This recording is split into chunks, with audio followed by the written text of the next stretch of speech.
नमस्कार विद्यार्थी मित्रांनो, डे 5 एक्सरसाइज पहिला प्रश्न, choose the correct option. Correct option आपल्याला निवडायचा आहे. 3√6 इंटू 2√2. येथे मल्टिप्लिकेशन आहे.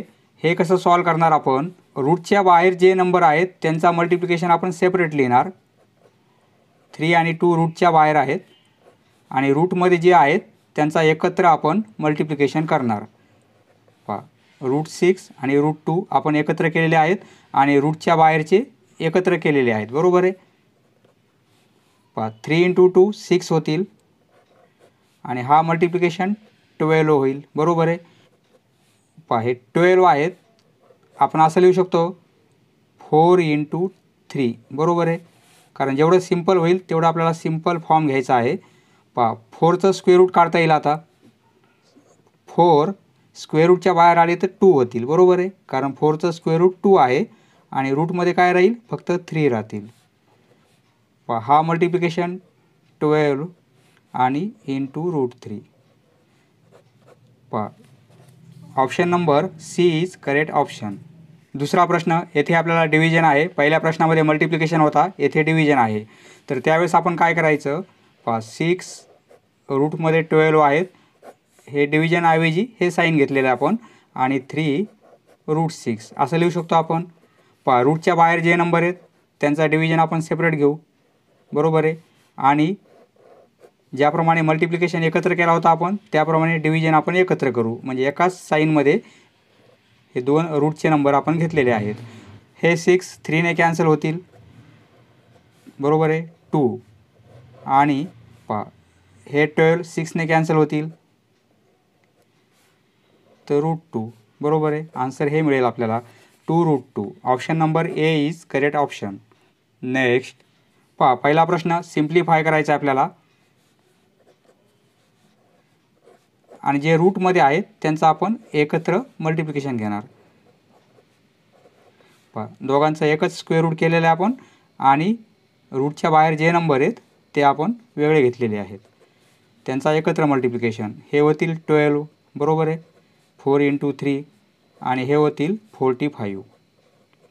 परंतु 45 आपल्याला असं लिहिता येईल कारण आपल्याला काय करायचं आहे? स्मॉल फॉर्म काढायचा आहे. म्हणजे जेवढं स्मॉल लिहिता येईल तेवढं स्मॉल काढायचं आपल्याला. 45 म्हणजे यामध्ये एखादा परफेक्ट स्क्वेअरचा नंबर आहे का? 9 आहे. म्हणजे 9 × 5 आपण घेतले तर हे 45 आहेत. बरोबर आहे. म्हणजे 9चा आपल्याला स्क्वेअर रूट काढता येईल. हे 12. 45 ऐवजी आपण असं लिहू शकतो 9 × 5. आता आपण हे 9 जर स्क्वेअर रूटच्या बाहेर आणले तर 3 होतील. बरोबर आहे. कारण 9चं स्क्वेअर रूट 3 आहे. म्हणजे 9चा आपण स्क्वेअर रूट घेतलेला आहे आणि रूटमध्ये काय राहील? 5 राहतील. हा मल्टिप्लिकेशन 36 होईल आणि √5. आन्सर काय मिळेल आपल्याला? 36√5. याचा आन्सर काय मिळेल आपल्याला? 36√5. पहिल्याचा आन्सर. दुसरा प्रश्न डिव्हिजनचा आहे. पहिला प्रश्न मल्टिप्लिकेशनचा होता. हे कसं सिम्प्लिफाय करणार आपण? 8 रूटमध्ये 28 आहेत अपॉन या साईनऐवजी आपण हे साईन घेतलेलं आहे √7. 8/2 आणि हे एकत्र करू आपण 28 अपॉन एकाच स्क्वेअर रूटमध्ये हे दोन डिव्हिजनचे नंबर घेतलेले आहेत आपण.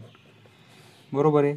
एकाच स्क्वेअर रूटमध्ये हे दोन वेगवेगळे स्क्वेअर रूटचे नंबर घेतलेले आहेत आपण. 2ने डिवाईड करू 8ला तर 4 होईल म्हणजे 4 आणि 7ने 28ला डिवाईड करू म्हणजे हे पण 4 होतील. म्हणजे हे 4 आणि स्क्वेअर रूटमध्ये 4 राहतील. बरोबर आहे. परंतु 4चं स्क्वेअर रूट 2 आहे म्हणजे हे 2. बरोबर आहे. हा मल्टिप्लिकेशन 8 म्हणजे आन्सर काय येईल आपल्याला? याचं 8 मिळेल. तिसरा प्रश्न रॅशनलाइज करायचा आपल्याला डिनोमिनेटरला. म्हणजे हा डिनोमिनेटरमध्ये इरॅशनल नंबर आहे तो आपल्याला रॅशनल करायचा आहे. त्यासाठी आपल्याला काय करावं लागते? जो हा डिनोमिनेटरमध्ये स्क्वेअर रूटमध्ये नंबर आहे त्याच नंबरने मल्टिप्लाय करायचं डिनोमिनेटरला आणि न्यूमरेटरला. तर हे काय होतील? हे √11च होतील 1ने मल्टिप्लाय केल्यावर. परंतु हे काय होईल? हे रूटमध्ये 11 त्याचा स्क्वेअर होईल. बरोबर आहे. 2 टाइम्स आहेत मल्टिप्लिकेशनमध्ये, म्हणजे स्क्वेअर्स होईल. पहा हा स्क्वेअर होईल, हे रूट 11 स्क्वेअर आहे आणि स्क्वेअर रूट आहे, म्हणजे फक्त आन्सर काय येईल, फक्त तो नंबर येईल 11. पहा आपण रॅशनलाइज केलेला आहे, कारण हा इरॅशनल नंबर होता, आता हा छेदामध्ये रॅशनल नंबर आलेला आहे. बरोबर आहे. म्हणजे याप्रमाणे आन्सर काय मिळेल, रूट 11/11. पहा याचा आन्सर आपल्याला मिळेल रूट 11/11. पहा आता दुसरा प्रश्न, तो रॅशनलाइज करायचा आपल्याला. 5√7 आहेत.